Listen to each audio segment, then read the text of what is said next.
முன்னாள் பாராளுமன்ற உறுப்பினர் ஹிருணிகா பிரேமச்சந்திர உள்ளிட்ட 15 சந்தேக நபர்களுக்கு எதிராக முறைப்பாட்டை எதிர்வரும் ஆகஸ்ட் மாதம் 17ஆம் தேதி மீண்டும் அழைக்குமாறு கொழும்பு நீதவான் நீதிமன்றம் இன்று உத்தரவிட்டுள்ளது.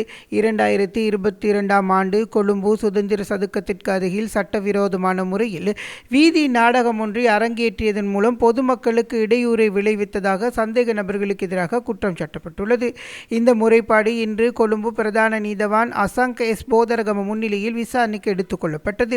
குறித்த சம்பவம் தொடர்பான விசாரணைகள் நிறைவடைந்துள்ளதாக கர்வா தோட்ட போலீசார் நீதிமன்றத்தில் அறியப்படுத்தினர். மேலதிக அறிவுறுத்தல்களை பெற்றுக்கொள்வதற்காக விசாரணை அறிக்கை சட்டம் அதிபரிடம் சமர்ப்பிக்கப்பட உள்ளதாக போலீசார் குறிப்பிட்டனர். இதனை அடுத்து அந்த நடவடிக்கைகளின் முன்னேற்றத்தை அறிவிப்பதற்காக இந்த முறைப்பாட்டை எதிர்வரும் ஆகஸ்ட் மாதம் 17ஆம் தேதி மீண்டும் அழைக்குமாறு நீதவான் உத்தரவிட்டார்.